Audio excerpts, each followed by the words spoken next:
Coordinate geometry का final part जिसमें बात करते हैं आज एक्सरसाइज 3.1 3.2 इंट्रोडक्शन हमने कल किया था। जिस भी बच्चे ने इंट्रोडक्शन नहीं देखा लिंक डिस्क्रिप्शन बॉक्स में है, जाके देख सकता है। इंट्रोडक्शन, पहले इंट्रोडक्शन देखो फिर एक्सरसाइज को करो, बहुत मजा आएगा। जिन्होंने चैनल नहीं किया है सब्सक्राइब फटाफट से करो, फ्री है आप लोगों के लिए। चलिए स्टार्ट करें। आज का सबसे पहला क्वेश्चन आपके सामने क्या है, बहुत बेसिक सा क्वेश्चन है, समझाने में बहुत दिक्कत होती है जब कोई भी समझाना चाहता है या समझना चाहता है। एग्जाम में ऐसे क्वेश्चन आते हैं, सबसे मुश्किल होता है इनको कर पाना, बट बहुत आसान तरीके से आपको समझा रहा हूं, समझ लेना। उसने कहा है how will you describe the position of a table lamp on your study table to another person. भाई सबसे सिंपल सी बात है कि टेबल पे कोई सामान रखा है, आपको बताना ये कहां रखा हुआ है। अब ये टेबल वाला तो सामने रहता है, ठीक है। अब अगर इसकी जगह मैं कमरे में बोलूं तो कमरे में अगर एक आदमी को कुछ दिखाई नहीं दे रहा, ठीक है, एक आदमी है जो विजुअली देख नहीं पा रहा, अब उसको मैंने बताना है कि भाई एक सामान है उसको उठा के लेना है आपको, और कैसे आप पता करेंगे। तो आपको कई सारे मेथड होते हैं। जैसे हमने बोला भाई आप कमरे में जैसे ही घुसोगे सीधे 10 स्टेप चलना, फिर अपने लेफ्ट हैंड पे 4 स्टेप चलना, तो आपको वो सामान मिल जाएगा। अब वो आदमी आराम से 10 स्टेप सीधे चलेगा, फिर लेफ्ट हैंड पे 4 स्टेप चलेगा और आराम से उस सामान को उठा लेगा। लेकिन मैंने उसको बोला 10 बाई 4 पे जाना है, 10 बाई 4। अरे 10 बाई 4 क्या है? तो अगर उस आदमी को पहले से ही मैं समझाता आ रहा हूं तो वो समझेगा कि 10 स्टेप ये कह रहा है सीधे जाना है, 4 स्टेप जाना है लेफ्ट पे, 10 बाई 4। उसी तरीके से कोऑर्डिनेट ज्योमेट्री में डिफाइंड है कि जो पहले वैल्यू होती है, वो पहले वैल्यू जो लिखी रहती है वो हमेशा होती है आपकी x की, और सेकंड वाली वैल्यू होती है y की। ये पर्टिकुलरली डिफाइंड है, ठीक है। अब ऐसे ही अगर टेबल पे आपको किसी को बताना है कि भाई ये टेबल पे ये सामान रखा है, जाओ उठाओ, कैसे जाओगे, कैसे उठा पाओगे? सिंपल सा लॉजिक समझाता हूं। उसमें क्या करना है बच्चों, आप ये मान लो कि ये आपका y एक्सिस है, लेट इट बी, ठीक है, और ये है आपका x एक्सिस। ओके बच्चों, डन, ठीक है। यहां तक किसी को कोई भी इश्यू है तो कमेंट बॉक्स में लिख सकता है। अब बात करते हैं कि भाई हमें इस ऑब्जेक्ट के ऊपर जाना है। इस ऑब्जेक्ट के ऊपर जाने के लिए मैं ऐसा करूं, एक लाइन में यहां से खींच लूं, एक लाइन में ऐसे खींच लूं, ठीक है। थोड़ा सा इसको नीचे ले आते हैं, दिस वन, मैं पहुंच गया ऑब्जेक्ट के ऊपर। यहां ये पॉइंट समझ लेते हैं कि this is the position of object.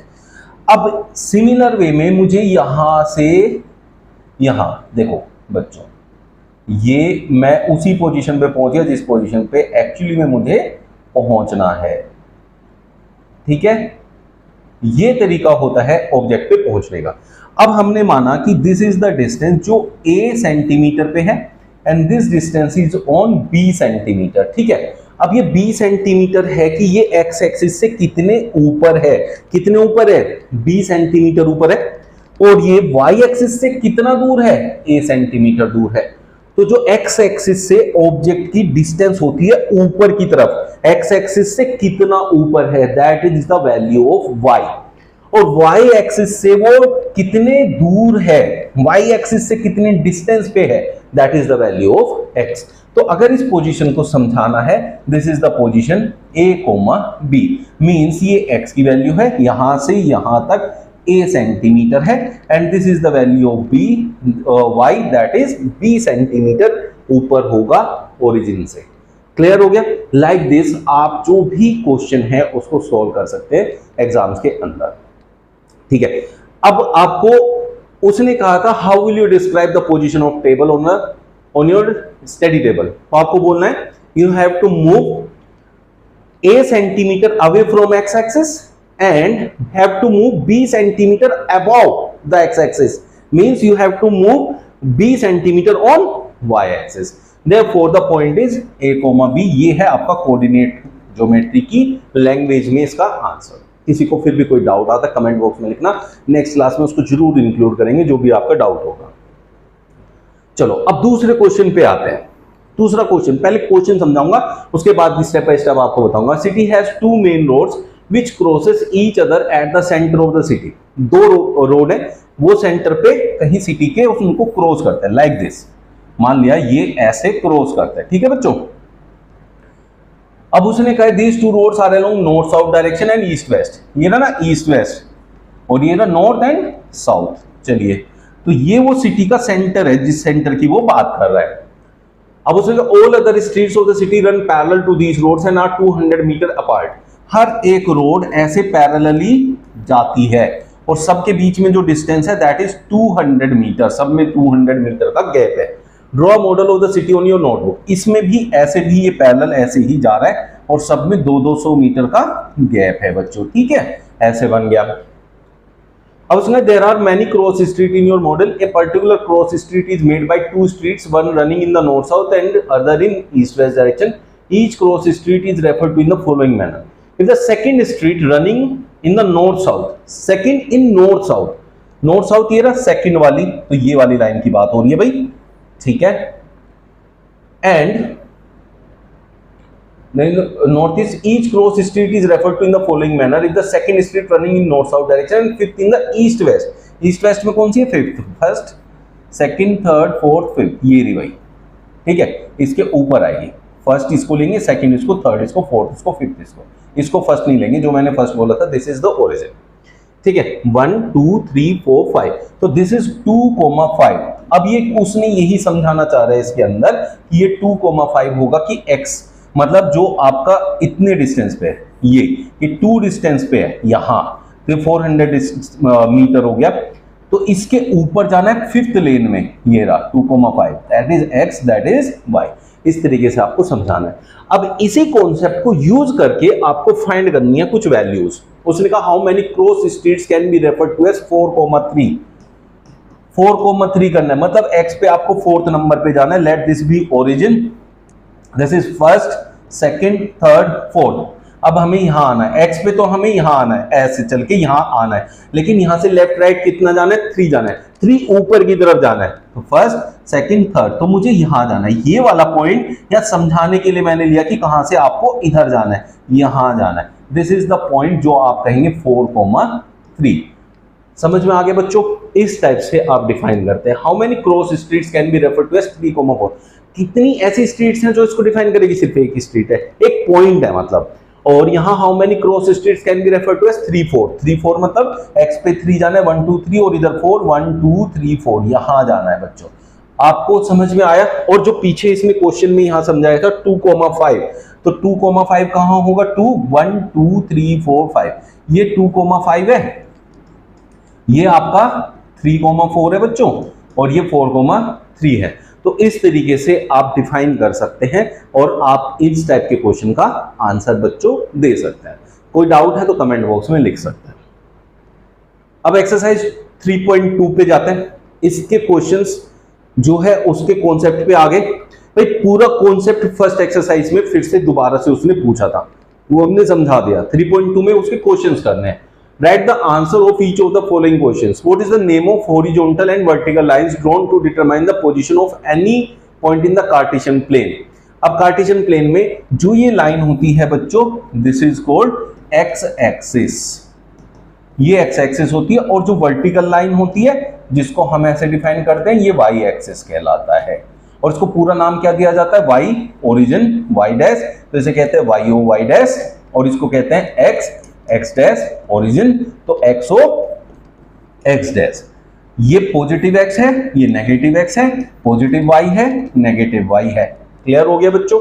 यही उसने पूछा। तो what is the name of horizontal? Horizontal line is x axis, जिसको हम x o x डैश कह सकते हैं, एंड जो वर्टिकल है that is y axis, that is y o y dash.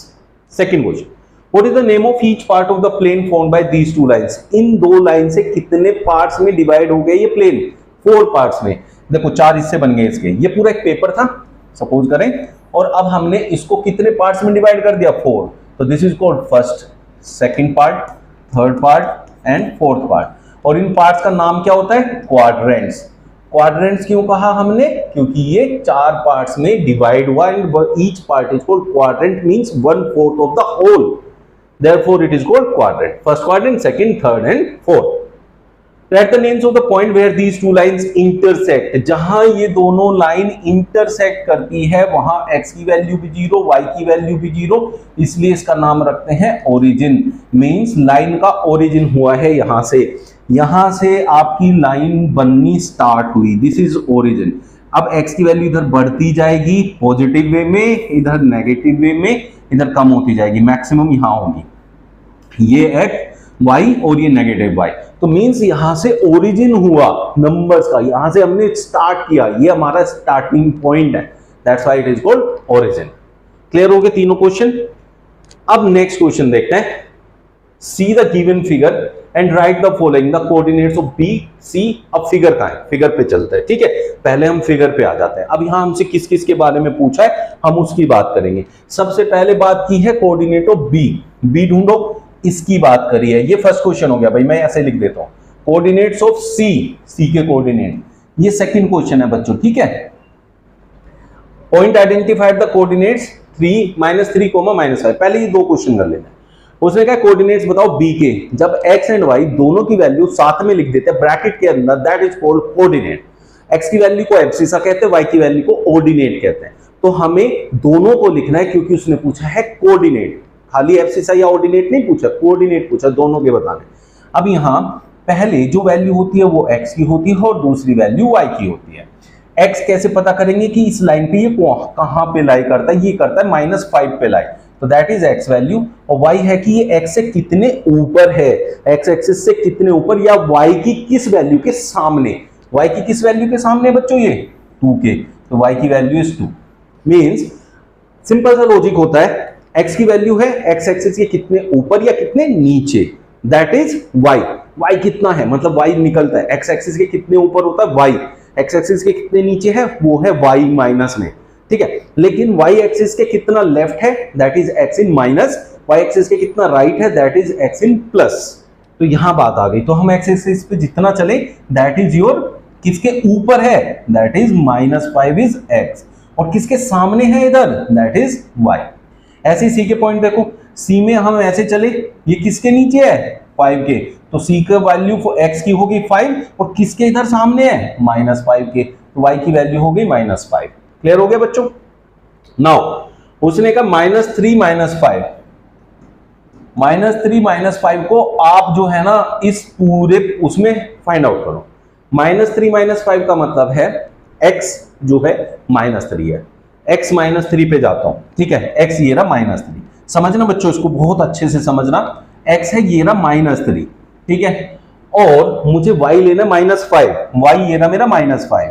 अब मुझे y के -5 के इधर जाना है और इसके नीचे जाना है, ठीक है। इन दोनों को जहां मीट हो जाएगा वही आपका पॉइंट होगा, दैट इज E। तो ये पॉइंट हो गया E। ये था आपका थर्ड पार्ट। फोर्थ पार्ट में अगर पॉइंट आइडेंटिफाई द कोऑर्डिनेट्स 2, -4, 2, -4 चाहिए मुझे अब।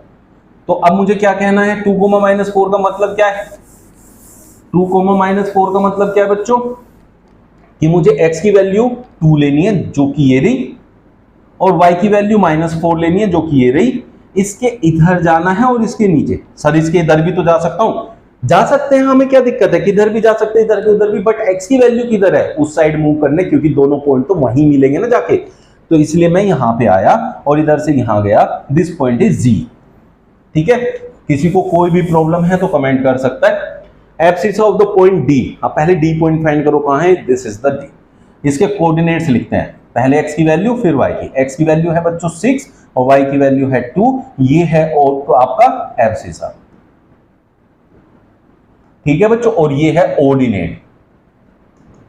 चलो एब्सिसा पूछे तो ऑर्डिनेट पॉइंट h का ऑर्डिनेट फाइंड करना, वेयर इज h फाइंड करो कहां है बच्चों, मुझे तो दिख नहीं रहा h, ये रहा h, ये रहा बच्चों h के पॉइंट्स क्या है, x के कहां है -5 पे, y का कहां है -3 पे, y वाली जो वैल्यू है दैट इज योर ऑर्डिनेट, तो h का जो ऑर्डिनेट है दैट इज -3।